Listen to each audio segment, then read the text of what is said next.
Câmara Entrevista está de volta e hoje estamos discutindo um tema essencial, a inteligência emocional. Para nos aprofundar nesse assunto, estamos recebendo o especialista em desenvolvimento comportamental, Valdemir Eusébio. Valdemir, vamos retomar a nossa conversa, né? Vamos. Tem uma pergunta aqui que eu gostaria muito que você respondesse. Atualmente, a gente convive muito com a questão do excesso de trabalho e falta de tempo. Você acha que esses dois fatores influenciam diretamente no nosso desenvolvimento da inteligência emocional? Sim. A questão da falta de tempo é algo que a gente acaba vendo como um ofensor, né? Algo que agride a nossa inteligência emocional. Tá? Por quê? De certa forma, tudo aquilo que nos faz mal tem sim um reflexo não só na nossa saúde física, mas tem um reflexo na nossa saúde emocional. Então, se eu não estou gerenciando, por exemplo, bem o meu tempo, como que eu tendo a ficar do ponto de vista emocional? Eu tendo a ficar mais atropelado, mais acelerado, eu vou tender a cometer mais atitudes impulsivas. Então eu tendo a pensar menos, a refletir menos. O resultado disso tende a não ser muito bom. Então, pensando no ambiente corporativo, a entrega que eu vou fazer ali para o meu gestor ou para o meu cliente, se ela é atropelada, né, se ela vem de impulso, se eu não tenho muitas vezes tempo para planejar aquilo, o resultado tende a ser bom? Não tende a ser bom. E um resultado negativo, acompanhado também de um feedback ou de uma resposta negativa, tende a me trazer frustração, tende a me trazer angústia. E aí, se eu não tenho aquele letramento que a gente conversou lá no princípio, né, do autoconhecimento, eu não sei nem nomear isso, e olha, isso parece estranho, mas isso é algo muito comum, viu? Essa coisa de eu não saber nomear. Eu tô batendo nessa tecla aqui nesse programa porque é o que eu vejo no setting terapêutico todos os dias. Pessoas, Eric, que vêm para uma psicoterapia e que tá relatando uma experiência ou um momento de dor, e quando a gente pergunta, né, e o que foi que essa situação te trouxe, ou como que você se sentiu, as pessoas elas não sabem dizer. Então nós estamos sim vivendo um momento em que as pessoas precisam de um letramento emocional. Elas precisam saber, antes de qualquer coisa, nomear os seus sentimentos. Então, e aí voltando lá para o ponto das minhas entregas que não estão sendo feitas por conta da correria e tudo mais, isso vai gerar estados emocionais negativos. E estados emocionais negativos são coisas que eu vou precisar gerenciar, vou precisar administrar. Então eu tenho uma demanda maior para lidar enquanto inteligência emocional. Sendo que uma vida melhor planejada, e claro, não vamos falar aqui do mundo da fantasia onde eu acordo e consigo planejar tudo, porque a gente sabe que também não é assim. A vida real, ela demanda momentos de improviso, né? Momentos em que eu tenho que lidar ali com imprevistos e ok, faz parte, mas eu preciso estar muito atento a isso. Eu preciso estar atento se a minha semana foi uma semana só de correria, que parece algo bonito quando as pessoas falam, não, porque eu tô na correria, então, não, nem almocei hoje, férias, eu não tiro férias, já tenho 4 anos e tal, né? E bate no peito, como se fosse algo bonito, algo que fizesse bem, né? E não faz nada bem.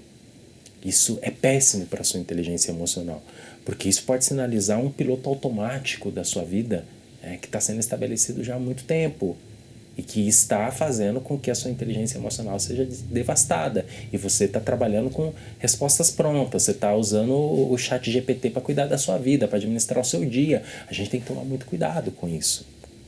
Então, a gestão do tempo ela tem um impacto assim, direto na inteligência emocional.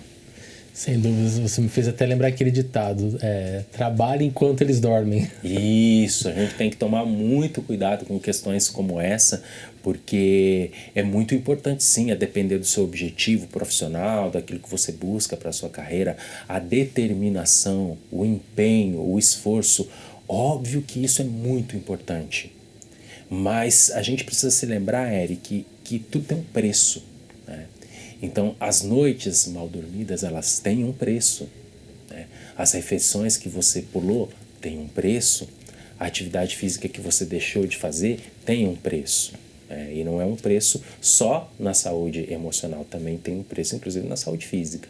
Então, a gente tem que tomar muito cuidado quando a gente encontra com com frases de impacto, né? com dicas de gurus, porque se você não reflete aquilo, né, da forma como deve ser refletida, com profundidade, para ver se aquilo se identifica com a sua vida, se isso vai ao encontro dos seus valores, você acaba assumindo para sua vida algumas tendências que na verdade te levam para o buraco. Sem dúvidas. Eusébio, as redes sociais estão diretamente ligadas ao nosso cotidiano. Ao seu ver, elas impactam a nossa inteligência emocional?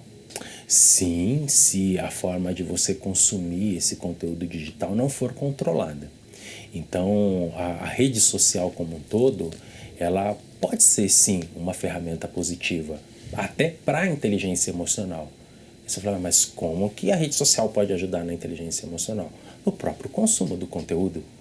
Então, você pode consumir conteúdos que te ajudam, inclusive, a melhorar a sua inteligência emocional. Agora, o problema está na forma como a gente faz esse uso da rede social, e o que a gente tem visto e sabe que tem sido algo muito comum é, por exemplo, a comparação. As pessoas hoje, né, usam a rede social como uma forma de comparação, então elas olham aquilo que está sendo postado e fazem imediatamente uma comparação como está a vida. E isso é muito perigoso, porque esse é um ofensor para a sua inteligência emocional. Né? Achar que todo mundo está bem, né, e você está mal é algo muito perigoso e é algo que você tem que tomar cuidado na hora que você vai consumir esse conteúdo das redes sociais. Então, eu estou dando um exemplo, um só, né, da comparação, mas a gente sabe que as redes sociais como um todo, Eric, elas trazem diversas armadilhas que consistem, na verdade, num mundo que a gente projeta, que existe, né, em expectativas que a gente gera a partir daquilo que a gente vê. Então, se a gente não souber que filtrar isso, a gente vai ter problemas de inteligência emocional, sobretudo ali no campo do autoconhecimento e da autogestão. Por quê? Porque quando eu estou vendo um conteúdo ali da rede social, eu estou olhando para a minha vida e aquilo pode ter o poder de me colocar para baixo, de me fazer ficar angustiado, de me fazer ficar frustrado, porque o fulano estava fazendo uma viagem lá em Dubai e tal, e eu estou aqui trabalhando 14 horas por dia. Então isso vai ter um impacto direto ali na forma como eu me sinto, como eu me vejo, como eu me percebo. Então por isso a gente tem que tomar muito cuidado, porque o impacto imediato negativo da rede social é o impacto no campo do eu me conheço e do eu me gerencio. Certo. Eusébio, ao seu ver, como que os indivíduos podem proteger a sua saúde emocional, tendo em vista tudo isso que você falou pra gente aqui agora, diante dessas demandas da vida moderna? Olha, existem premissas, Eric, que são premissas até assim de saúde mental, que a gente identifica que as pessoas vão se perdendo ao longo das novidades, ao longo daquilo que chega e que são importantes. Eu vou talvez dar aqui um exemplo que está muito próximo do que a gente acabou de conversar, que é a rede social. Né? Como é que eu posso me preservar, como é que eu posso cuidar melhor da minha inteligência emocional, olhando, por exemplo, para esse quesito, rede social. É importante você primeiro selecionar aquilo que você está consumindo, a fonte que você está consumindo. Então, o gesto começar a seguir, né, o dedinho seguir, parece uma coisa inofensiva, né? É algo tão fácil de se fazer que você resolve com a ponta dos dedos, mas se aquilo não for bem selecionado, você tem problemas. Então, primeiro ponto, selecionar aquilo que você consome, o conteúdo que você consome da rede social. E um segundo ponto é o quanto tempo, com que frequência você consome aquilo. Existem pessoas hoje que são totalmente tomadas pelo consumo da rede social. Que tem ali nos seus dias 4, 5, eu não me lembro até agora aqui o número da média do brasileiro, mas eu acho que era algo que estava pelo menos acima de 4 horas, né? Então assim, é muito tempo de consumo diário de tela, principalmente se não for algo que você selecionou. Então, para você proteger a sua inteligência emocional, nesse campo, né, do digital, do conteúdo, da rede social, é importante você filtrar o conteúdo em si e o tempo que você utiliza. Agora, não só falando de rede social, né, falando de relações humanas, a gente também precisa, ao mesmo tempo que a gente seleciona a rede social ou quem a gente vai seguir, a gente também precisa selecionar os estímulos que a gente tem ao longo do dia. Eu preciso selecionar, sim, as pessoas com quem eu convivo, o ambiente que eu vou decidir trabalhar, que vai ser a minha escolha. E aí talvez você me diga assim, poxa, mas nem todo mundo hoje pode escolher o lugar onde vai trabalhar, a equipe onde vai trabalhar, o chefe que vai ter. E realmente, a gente não escolhe, Eric, num primeiro momento. Mas todo mundo, sim, pode planejar a sua carreira enquanto ela existe. Então, eu posso me permitir estar numa empresa ou num ambiente tóxico por um determinado tempo e, a partir dali, eu me preparo para uma transição. Então, eu acho que esse é um alerta importante, porque às vezes as pessoas elas acham que elas precisam se conformar com aquela situação e que vai ser aquilo para sempre. Então, assim, olha, estou trabalhando nessa empresa, não é legal, o ambiente é tóxico, meu chefe é ruim, os colegas não são legais, mas fazer o quê? Eu não vou conseguir nada nunca. Então a gente tem que tomar muito cuidado com isso. Por quê? Porque é sim possível para as pessoas mudarem o cenário que elas estão e nem sempre isso vai demandar dinheiro, altos recursos, sofisticações, os melhores contatos, indicações, nem sempre. Muitas vezes isso pode ser resolvido com planejamento, com disciplina, com execução, com perseverança, que é algo que está ao alcance de qualquer pessoa que está nos ouvindo hoje. Sem dúvida. Eusébio, você falou algo que está muito em voga atualmente, que é a questão dos ambientes tóxicos, né? Trazendo isso para o ambiente de trabalho, quais são as principais ameaças dentro desse ambiente à nossa inteligência emocional? E você sabe que aí, Eric, a gente fala de uma ameaça não só para a nossa inteligência emocional, mas para a nossa saúde mental. Que aí eu acho que a gente fala de algo mais crítico ainda.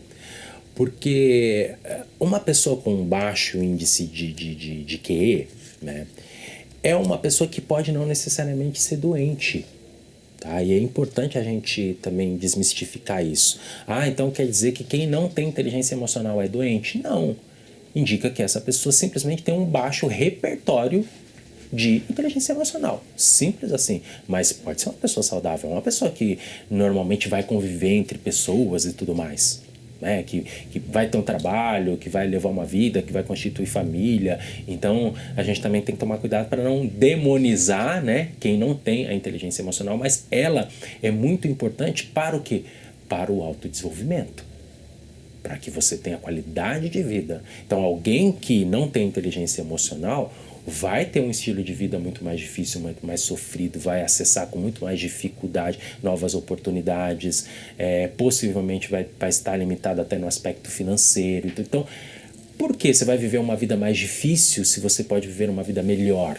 Então, essa é a questão da inteligência emocional. Agora, quando a gente fala e quando você traz a questão dos ambientes tóxicos e tudo mais, eu vejo aí uma especial preocupação na esfera da saúde mental, de pessoas que vão se esgotar no ambiente de trabalho, vão até a exaustão física e emocional e vão ficar sendo impedidas de trabalhar porque vão receber um diagnóstico de burnout, de esgotamento, e vão ser afastadas do seu trabalho. Talvez algumas delas não vão nem poder voltar mais a exercer a profissão. Então isso é algo muito perigoso. Né? E a gente tem pessoas que podem desenvolver outras psicopatologias num ambiente tóxico. Um ambiente tóxico, ele tem sim esse poder de desencadear problemas maiores, principalmente quando existe uma predisposição dessa pessoa. A gente sabe hoje que quando a gente fala de ansiedade, quando a gente fala de depressão, a gente fala de algo que é multifatorial. Então existe sim uma predisposição ali que é genética, mas a gente tem um fator ambiental que é muito importante. Existem pessoas que têm a predisposição genética, mas que estão num ambiente que não vai proporcionar, que não vai desencadear esse quadro. E aí nessa hora o ambiente não tóxico ele tem um papel essencial nisso. Então por isso é muito importante que a pessoa se atente a isso, que ela saiba identificar o que é essa toxicidade, o que é o ambiente tóxico, e que a partir daí ela consiga encontrar planos de ação. Algumas, a gente sabe, e a gente precisa olhar para a realidade do brasileiro, algumas pessoas vão ter que sim, infelizmente, Eric, suportar por algum tempo isso é uma realidade do brasileiro, né? da mãe solteira que tem 3 filhos, que precisa no final do dia levar um alimento para essas crianças, que é algo básico, que é algo essencial. Então, por isso ela não vai poder simplesmente virar pro chefe dela e falar assim, não venho mais. né? Então esse é o Brasil que a gente vive, né? Mas a gente pode ajudar essa mãe solteira a pensar em alternativas, a buscar alternativas, em usar a própria inteligência emocional ou a própria agilidade emocional, como a gente trouxe aqui no programa hoje, para conseguir virar essa mesa. Então, por isso é muito importante a gente saber lidar com ambientes tóxicos para a gente poder mudar realidades. Certo, até porque dentro de um ambiente como esse, a nossa gestão emocional pode impactar negativamente na tomada de decisões, né? Isso, exatamente. E de diversos tipos de decisão. Então, ainda nesse mesmo exemplo, essa pessoa que tem 3 filhos em casa e que é uma mãe solteira e que não pode dizer que simplesmente não vem mais e que vai precisar suportar por um tempo, é alguém que precisa ter uma inteligência emocional para isso. Porque se ela não tiver e ela também simplesmente jogar as coisas para o alto, são 3 crianças que vão passar fome. E a gente vê também nos dias de hoje problemas que são sim de saúde pública, mas que também são de políticas públicas, mas que também são de saúde mental, de pessoas que acabam muitas vezes, e isso é uma visão muito, eu posso dizer que particular, tá, minha, Eric, de que eu acho que pessoas hoje que, por exemplo, abandonam os seus filhos, né, e por maior que seja o nosso nível de empatia, tá, em relação aos desafios, às dificuldades daquelas pessoas, mas eu acho que sob a ótica da saúde mental tem algo ali que precisa ser verificado, né? Tem algo que precisa ser identificado, porque pode ser também que em boa parte dessas vezes essa pessoa também esteja num sofrimento maior, em algo psicopatológico. Pode ser que essa pessoa que abandonou o bebê ali também esteja passando por uma depressão. Por que não? Então isso também é muito importante a gente observar. Sem dúvidas. Eusébio, ao saber de que forma a inteligência emocional contribui para a gente resolver conflitos dentro do ambiente de trabalho, por exemplo? Olha, a inteligência emocional, ela é assim essencial nesse campo das relações humanas, sobretudo naquele último pilar que eu comentei com você, que é o pilar das habilidades sociais, tá? Então, dentro desse leque da inteligência emocional, discute-se muito as habilidades sociais, né? E a inteligência emocional, ela vem para trazer conhecimentos, para trazer orientações sobre como a gente lida com pessoas. Então tem aquela base que a gente comentou aqui mais cedo sobre, né, o por favor, o com licença, a civilidade, tá? Que é uma base, mas a gente vai para muito além disso. A gente vai para a sensibilidade. Você sabe, eu até uso esse exemplo às vezes nas minhas palestras e tal, porque para mim é algo muito vívido. Uma vez eu fui para uma reunião com o CEO de uma empresa para discutir sobre como seria um treinamento para as lideranças daquela empresa. Então ele se reuniu comigo para discutir detalhes e tudo mais. E uma certa altura ali da reunião, Eric, ele me perguntou assim, ele falou assim, Eusébio, aqui nesse treinamento, você poderia falar, por exemplo, como as pessoas devem lidar com o luto? E aquilo me chamou muita atenção. Eu falei assim, mas lidar com o luto por quê? Aí eu vou te explicar, porque a gente teve um problema aqui há um tempo atrás, e 2 pessoas que brigaram, que saíram rolando aqui na linha de produção, e era uma indústria, por conta de uma situação de luto. Eu falei assim, mas como assim a situação de luto? Não, o que acontece é que um dos profissionais aqui teve uma situação de luto, veio entregar o atestado de óbito para o seu gestor, e esse gestor, ele recebeu esse atestado de óbito como alguém que está recebendo um papel de pão. Então ele pegou, jogou ali, virou de costas e saiu. Então, do que a gente está falando aí, Eric? A gente está falando de habilidades sociais. Sem dúvida. A gente está falando de uma pessoa que num momento de extrema vulnerabilidade não se sentiu sequer acolhida. E ao não se sentir acolhida, aquilo passa a ser um ofensor para ela. Aquilo pode despertar nela estados emocionais negativos, como, por exemplo, a raiva, a ira. E aquela pessoa seguramente naquele momento sentiu aquilo e foi ali para as vias de fato. E aconteceu o que aconteceu. E aí, respondendo a sua pergunta, como que a inteligência emocional pode ajudar nas relações interpessoais? Ela pode ajudar trazendo, por exemplo, empatia para essa pessoa que recebe esse atestado de óbito e que vai aprender que aquela situação é uma situação de extrema dor e sofrimento para quem está entregando e que, por essa razão, vai demandar o quê? Capacidade de acolhimento. E essa capacidade de acolhimento não precisa ser necessariamente tirar aquela pessoa dali, levar para almoçar, pagar um jantar, comprar uma cesta de café da manhã. Não é isso. É muitas vezes o essencial, o mínimo, né? De perguntar, mas fulano, como é que você está? Você está bem para trabalhar hoje? Qual é a sua condição? Há algo que eu possa fazer para ser um facilitador nesse trabalho, no seu trabalho, nesses dias mais difíceis para você? Olha, eu quero te dizer que eu estou aqui à disposição nesse momento que você está passando para o que você precisar. São coisas simples que a inteligência emocional ajuda, prepara quem não tem esse repertório. Porque às vezes o que pode parecer para a gente, Eric, óbvio, não é. Então, talvez para nós dois aqui possa parecer óbvio que esse gestor naquela situação deveria se comportar dessa maneira, mas o que ficou claro é que ele não tinha esse repertório. E aí, quem não tem esse repertório, vem aquela boa notícia que a gente deu aqui. Felizmente, isso pode ser treinado, isso pode ser desenvolvido. Então, a inteligência emocional, ela vem, né, como ciência, como uma área de conhecimento para ajudar essas pessoas. Então, seguramente esse gestor foi alguém que se beneficiou, né, do tema inteligência emocional no curso que ele fez, porque ele passou a ter acesso a essas informações.